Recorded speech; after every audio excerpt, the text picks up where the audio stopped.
시로네는 자신을 해치려던 훈련생의 공격을 교묘하게 피하여 그를 놀라게 했다. 그는 가속하여 아래에서 자유낙하하는 경쟁자들을 앞질렀다. 하지만 고도의 집중 상태를 유지하는 데 따른 대가가 밀려오기 시작했다. 시로네의 몸은 축적된 피로가 맹렬하게 터져나오면서 무거워졌다. 그는 자신의 에너지 사용 습관이 깨져온 힘이 한순간에 고갈되었음을 깨달았다. 공중에서 기절할 위기에 처하자 시로네는 쓰러져서는 안 된다고 스스로 다짐했다. 의지의 비범한 노력으로 그는 자신을 다시 집중하게 만들었다. 그의 눈은 찬란한 푸른색으로 빛나기 시작했고 강렬한 에너지가 다시 몸을 감싸 그에게 통제력을 되찾아 주었다. 헛되이 희생한 후그 학생은 공중에서 자유낙하하며 자신의 비범한 상대를 조용히 원망했다. 아래에서는 5학년 학생들이 혼란스러운 표정으로 하늘을 올려다보며 방금 일어난 이상한 움직임에 대해 토론하고 혹시 실수가 있었던 것은 아닌지 의아해했다. 그러나 한 학생은 그 충돌이 고의적이었다고 단언하며 진실을 깨달았다. 이 단호함은 친구들을 경악하게 했고 그들은 누군가 고의적으로 그런 사고를 만들었다는 것을 믿지 못했다. 한편 에루키는 자신의 일행과 앉아있으면서도 비슷한 설명을 내놓았다. 그는 명확하게 분석하며 한 사람이 갑자기 멈춰서서 다른 사람이 그대로 부딪히게 하는 장면을 손으로 묘사했다. 에루키는 분석을 계속하며 그것이 순간이동과 공간도약을 결합한 정교한 전술이라고 불렀다. 그는 시론이 표준 비행 경로에서 제때 벗어나지 못했다면 비극이 일어날 수도 있었을 것이라고 주장했다. 위험을 인정하면서도 에루키는 자신이라면 자신의 운동 방정식을 이용해 그 상황에서 쉽게 벗어날 수 있었을 것이라고 자만하는 것을 잊지 않았다. 그의 과시적인 태도는 다른 수련생들을 불편하게 만들었다. 에루키의 오만함에도 불구하고 다른 사람들은 그의 평가에 동의했다. 그들은 교수들이 이 사건에 대해 모를 리 없으며 분명히 자체적인 계획이 있었을 것이라고 믿었다. 멀리서 교수들은 실제로 모든 것을 예견한 듯 침착한 표정으로 지켜보고 있었다. 모든 관심이 시론의 사고에 쏠려 있는 동안 갑자기 찬란한 노란색 섬광이 공중을 찢었다. 후광에 둘러싸인 마크가 선두로 치고 나갔다. 그는 극도의 흥분 속에서 자신이 1등이고 천재라고 외쳤다. 마크는 속으로 그부들과 곧 자신의 후배가 될 6학년 모두를 경멸하며 모두가 자신의 영광스러운 순간을 목격하기를 원했다. 마크가 계속 선두를 달리며 눈부신 기운을 발산하는 가운데 그의 오만한 웃음소리가 울려 퍼졌다. 뒤에서 시로는 마크가 최상의 상태이며 분명히 결승선에 도달할 것이라고 판단했다. 그는 상대를 빨리 따라잡아야 한다는 것을 알고 있었지. 만순간이동 거리를 부주의하게 늘리면 자신의 리듬이 깨질 수 있었다. 단호한 눈빛으로 시로는 전술을 바꾸기로 결심했다. 위험을 감수하는 대신 그는 마크보다 반 박자 빠르게 속도를 높이기로 했다. 즉시 시로는 에너지를 분출하며 군중의 경악 속에서 마크와의 거리를 좁혔다.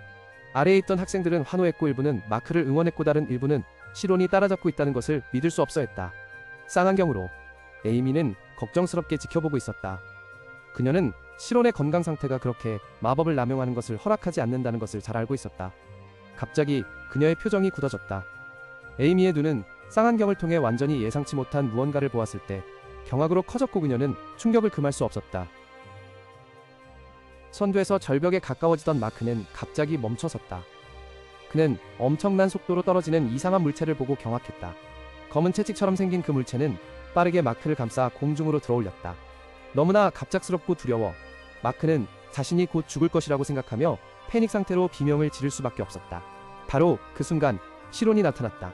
그의 온몸은 푸른 후광에 둘러싸여 있었고 그의 눈은 결연하게 빛났다.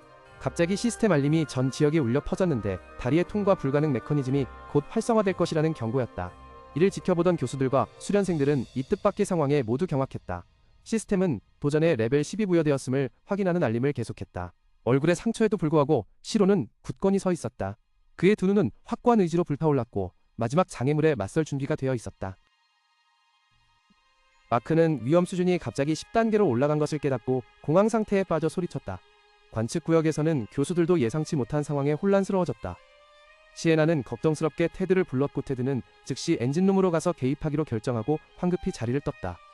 그동안 시에나는 알페아스 교장에게 학생들의 안전을 위해 즉시 시험을 중단해달라고 간곡히 요청했다. 하지만 다른 교수는 그처럼 중요한 시험이 취소될 경우 유력 가문들의 불평이 쏟아질 것을 우려하며 주저하는 모습을 보였다.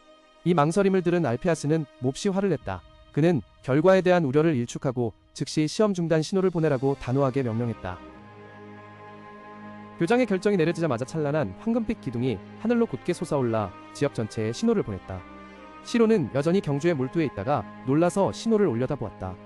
그는 주변의 에너지가 사라지는 것을 느끼며 시험이 갑자기 끝났음을 깨달았다.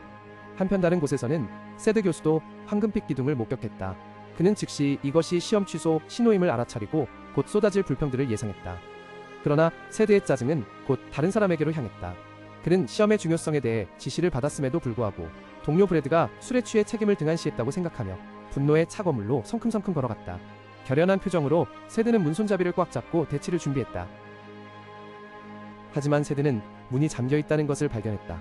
그는 즉시 지난 시험에서의 혼란이 술 취한 실수 때문이 아니라 고의적인 행동이었음을 깨달았다. 분노가 치밀어 오르자 세드는 문을 부수기 위해 하얀 마법을 불러냈다. 하지만 손을 대기 전에 그는 안에 누군가가 있음을 느꼈다. 세드는 마법을 사용해 안을 들여다보았고 문 뒤에 앉아있는 그림자를 보았다. 그는 으르렁거리는 목소리로 문을 열라고 요구했고 따르지 않으면 문과 안에 있는 자 모두를 폭파시키겠다고 위협했다. 그의 분노에 대한 대답은 기묘할 정도로 차분한 목소리였고 그에게 위협을 실행하라고 도전했다. 그 목소리는 심지어 자신의 죽음조차 아무도 모를 것이라는 절망감을 담고 있었다. 그 말을 듣자 세드의 손에 있던 불꽃은 사라졌다. 그의 얼굴에 있던 분노는 극심한 충격과 혼란으로 바뀌었다. 그는 그 익숙한 목소리를 알아차렸다.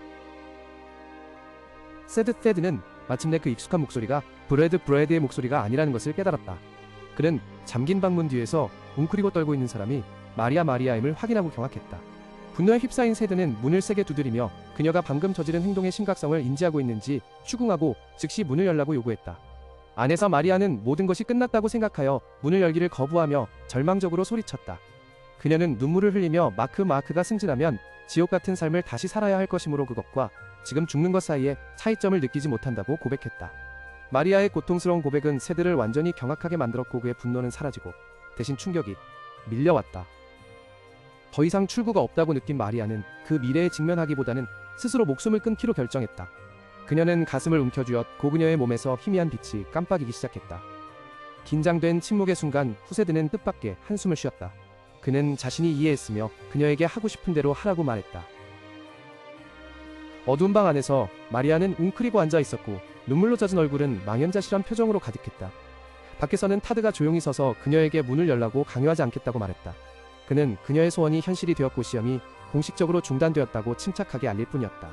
동시에 시험구역에서는 하늘에서 눈부신 빛의 기둥이 내려와 시험 종료를 알렸다. 승리에 매우 가까웠던 마크는 자신의 눈을 믿을 수 없었다. 그는 승진기회가 소나기에서 벗어나려 하자 분노에 차서 으르렁거렸다. 그는 실온을 영원히 제거할 유일한 기회라고 생각하며 명령을 무시하기로 결정했다. 일말의 주저함도 없이 마크는 결승선으로 계속 돌진했다. 실온에 역시 멈추지 않기로 결심했다. 두 사람은 엄청난 속도로 돌진하며 학원 지역을 가로질러 미궁 속으로 곧장 날아가는 빗줄기를 만들었다. 시에나는 상황을 황급히 파악하고도 학생이 위험한 미궁으로 돌진하고 있다고 알페아스 교장에게 급히 알렸다.